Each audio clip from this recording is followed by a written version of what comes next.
तो एपिसोड 6 में हम देखते हैं कि जियोंग चोवोन को रोता हुआ देखकर उसे सब बता देती है कि मैं ही तुम्हारी बहन जुवोन हूँ और मुझे अपनी सारी पास्ट लाइफ याद है। और वो उसे बताती है कि मैंने तुम्हें काफी मिस भी किया और मैं चुपचाप से तुम्हें देखने भी आया करती थी, मगर चोवोन उसकी बातों का यकीन नहीं करती। तो फिर जियोंग कहती है तुम्हारी गर्दन में एक तिल है और तुम्हारी कमर में एक निशान है जो कि मिरर टूटने की वजह से लगा था। फिर चोवोन वहां से चली जाती है और घर जाकर अपनी मॉम से उन चीजों के बारे में पूछती है जिनके बारे में जियोंग ने बताया था। जब उसकी मॉम वो सारी चीजें कंफर्म करती है तो वो चौंक जाती है। जुवोन के बारे में अचानक पूछने से उसकी मॉम थोड़ा चौंक जाती है और उसे बता नहीं पाती कि वो किस तरह की इंसान थी। दूसरी तरफ जियोंग ये सारी बातें एकिंग को बता देती है। एकिंग उसके लिए काफी चिंता करने लगती है। उनकी ये सारी बातें मिनकी भी सुन रहा था और उन्हें देखकर वो कहता है कि मुझे बाहर कुछ काम है। वो जाकर सीधा हाना से मिलता है। वो उसे बताता है कि अब मैं वहां काम करता हूँ और वहीं पर रहता हूँ। साथ ही उससे पूछता है क्या तुमने उसे देखा? तो हाना कहती है हाँ, पर मैंने बस उसे दूर से ही देखा। वो उसे बताता है कि जिस लेडी के साथ वो रह रही है शायद वो पास्ट लाइफ से एक दूसरे को जानते हैं। मुझे यकीन है एक उनकी तबीयत इसी वजह से खराब है कि वो उसकी पास्ट लाइफ के बारे में जानती है और मैंने देखा कि अपनी खराब तबीयत की बात वो जियोंग से छुपा रही है। उनकी बात से हमें पता चलता है कि हाना भी मुंशियो के बारे में परेशान है। क्या वो मुंशियो की पास्ट लाइफ में मदर हो सकती है? आप सबको क्या लगता है कमेंट करके जरूर बताना। अगले दिन हम देखते हैं चोवोन अभी भी जियोंग की बातों के बारे में सोच रही थी क्योंकि वो उस टाइम काफी छोटी थी तो उसे जुवोन के साथ अपनी मेमोरीज बहुत ही कम याद थी और उसकी मॉम की बातों के बाद वो थोड़ा कंफ्यूजन में थी कि उसे जियोंग की बातों पर विश्वास करना चाहिए या नहीं करना चाहिए। इतने में वहां मुंशियो आ जाता है। उसे देखकर वो पूछती है क्या तुम पास्ट लाइफ में बिलीव करते हो? तो मुंशियो कहता है तुम्हारी बहन ने भी मुझसे यही पूछा था और वो हमेशा पास्ट लाइफ के बारे में बातें करती थी। ये सुनकर उसे जियोंग की बातों पर थोड़ा यकीन होता है और वो पूछती है क्या जियोंग ऑफिस में है? जिस पर वो बताता है कि आज उसने ऑफ लिया है। और फिर हम जियोंग को देखते हैं जो कि अपने भाई से लोन शार्क के बॉस का नाम पूछती है और उसे कहती है कि अब मैं उसे सबक सिखा के रहूंगी। और हमें उसकी 5th लाइफ दिखाई जाती है जहां वो एक योद्धा थी। बिल्डिंग में आकर वो उनके आदमियों से अपने बॉस से मिलाने के लिए कहती है लेकिन वो उसकी बात नहीं सुनते, जिसके बाद वो उन्हें काफी अच्छे सबक सिखाती है। जिसके बाद वो उसे अपने बॉस के कमरे में लाते हैं। वो उन्हें कहती है मैं डोंगवू की बहन हूँ और उन्हें एक पुराना महंगा वाच देती है और कहती है कि इसकी कीमत उस लोन से भी ज्यादा है। वो फिर उनसे कॉन्ट्रैक्ट पर साइन कराती है और कहती है कि आज के बाद मेरे भाई को परेशान मत करना और वहां से जाने लगती है। जब वो जा रही थी तो उसे वहां डोंगवू देख लेता है। वो फिर लोन शार्क के ऑफिस के पास जाता है और सुनता है कि वो लोग मुंशियो के बारे में बात कर रहे थे। वहां होसिक बताता है कि तुम्हें पता है जब मुंशियो छोटा था तो उसका एक एक्सीडेंट हुआ था, पर वो एक एक्सीडेंट नहीं था बल्कि करवाया गया था, पर मुंशियो के बदले वहां एक लड़की मर गई थी। ये सारी बातें डोंगवू सुन लेता है और घर आकर सोचने लगता है कि मैं इस बात से फायदा कैसे उठा सकता हूँ। नेक्स्ट सीन में हम मुंशियो को देखते हैं जो कि जियोंग से मिलने आता है क्योंकि उसने आज ऑफ लिया था और उसे जियोंग की फिक्र हो रही थी। उसे देखकर जियोंग काफी खुश हो जाती है। वहीं फिर हम चोवोन की मॉम को देखते हैं जो कि उसे कॉल करके जो उनके बारे में बताती है कि वो हमेशा पास्ट लाइफ के बारे में बात करती थी और उसने मुझसे कहा था कि अगर वो मर भी गई तो वो दोबारा जन्म लेकर मुझसे मिलने आएगी। मैं हमेशा उसका वेट करती थी पर वो कभी भी नहीं आई। अब फाइनली उसे जियोंग की बातों पर यकीन होता है और वो तुरंत जियोंग से मिलने चली जाती है। वो उसे कहती है मैं तुम्हारी बातों पर यकीन करने के लिए तैयार हूँ, पर अगर बाद में मुझे पता चला ये सब झूठ था तो मैं तुम्हें कभी भी माफ नहीं करूंगी। और उसे गले लगाकर रोने लगती है और कहने लगती है कि मैंने तुम्हें काफी मिस किया। ये सब कुछ मिन की दूर से देख रहा था और हाना को फोन करके कहता है कि उसने अपने प्रीवियस लाइफ के साथ कांटेक्ट किया है और मुझे लगता है उसे ये नहीं पता कि इसका अंजाम क्या होने वाला है।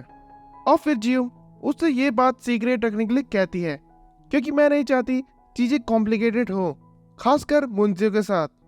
अगले दिन हम देखते हैं कि एक्यू मिनकी के साथ डिनर के लिए जा रही थी और रास्ते में उनकी तबीयत फिर से खराब होने लगती है, पर वो फिर भी आगे जाते हैं।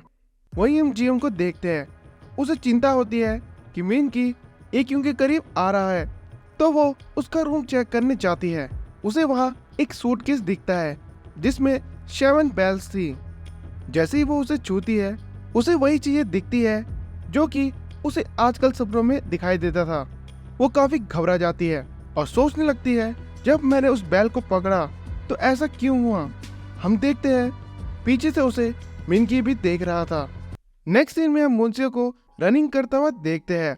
तभी उसे एक मैसेज आता है जिसमें लिखा था, मुझे पता है तुम्हारा एक्सीडेंट किसने करवाया। मगर वो मैसेज इग्नोर करके वहां से चला जाता है और दोंगवॉन कहने लगता है, उसने तो इसका रिस्पॉन्स ही नहीं दिया। तभी वो देखता है कि मुंशियो उसके पास आ जाता है। वो उसे कहता है, बचपन में जो तुम्हारा एक्सीडेंट हुआ था वो एक्सीडेंट नहीं था, बल्कि किसी ने तुम्हें मारने की कोशिश की थी। और वो उसे होशिक की बात बताता है कि वो कह रहा था, मुझे हार्ट अटैक ही आ गया था क्योंकि उस एक्सीडेंट में गलत बच्चा मर गया था। जिसे सुनकर वो काफी शॉक हो जाता है कि किसी ने मुझे मारने की कोशिश करी थी, और उसे नींद में भी जो उनकी याद सताती रहती है। नेक्स्ट सीन में हम चोवन को देखते हैं जो कि होटल में काम कर रही थी। तभी वहां चिम आती है और वो उसे देखकर दीदी कहती है। सभी वहां उन्हें घूरते हैं, तो वो उसे साइड में लेकर जाती है और कहती है, तुम ऑफिस में मुझसे ऐसे बात नहीं कर सकती। भले ही मैं पास्ट लाइफ में तुम्हारी बहन थी, पर अब मैं जियूम हूँ। तभी उन्हें आवाज आती है और वो देखते हैं कि वहां दोयुन था। वो फटाफट से उसके पास जाते हैं और पूछते हैं कि तुमने क्या सुना। दोयुन ने सब कुछ ही सुन लिया था, मगर वो उनकी बात का यकीन नहीं करता और कहता है, मैं चोवन की तरह नादान नहीं हूँ जो तुम्हारी बातों पर यकीन करूंगा। और कहता है, ठीक है, मैं समझ गया, मैं ये बात किसी को नहीं बताऊंगा। चोवन उसे कहना चाहती थी कि मुझे तुम पर भरोसा है, मगर उसके मुंह से निकल जाता है कि मैं तुम्हें पसंद करती हूँ।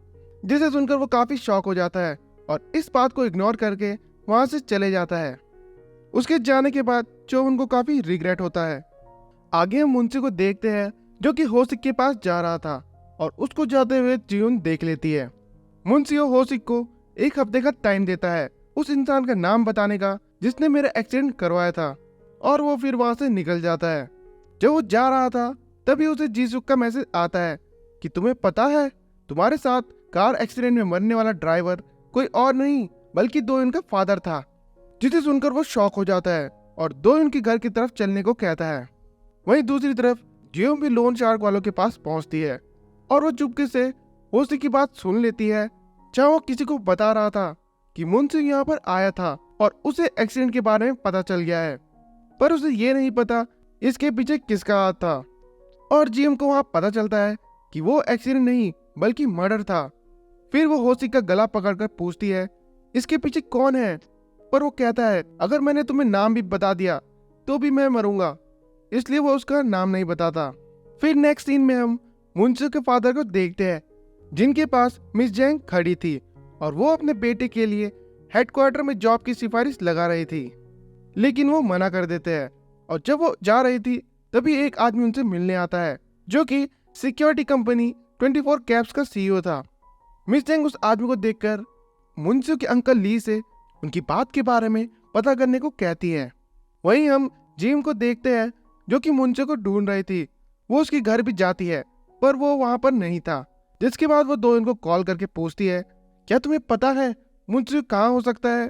तो दोयुन कहता है, मुझे इस बारे में नहीं पता। तभी वहां चोन आती है और पूछती है, क्या तुम मेरा ही वेट कर रहे थे, मेरे साथ डिनर पर चलोगे। पर वो उसे मना कर देता है। जब वो जा रहा था तो उसे वहां जीसुक दिखता है। वो फिर से वहां उसका मजाक बनाने लगता है। इतने में वहां चोन आ जाती है और उसे मारकर वो दोयुन को अपने साथ ले जाती है। दोयुन उसे हाथ छोड़ने के लिए कहता है, लेकिन वो नहीं छोड़ती और कहती है, तुम ये सब क्यों बर्दाश्त कर रहे हो। तो दोयुन उसे कहता है, तुम्हें पता है मुझे सब ऐसे क्यों ट्रीट करते हैं, क्योंकि मैं मुंशियो के साथ काम करता हूँ, और अगर तुमने मेरा हाथ नहीं छोड़ा तो वो कहेंगे कि मैं एक अमीर लड़की को फंसा रहा हूँ, इसलिए प्लीज मुझे जाने दो।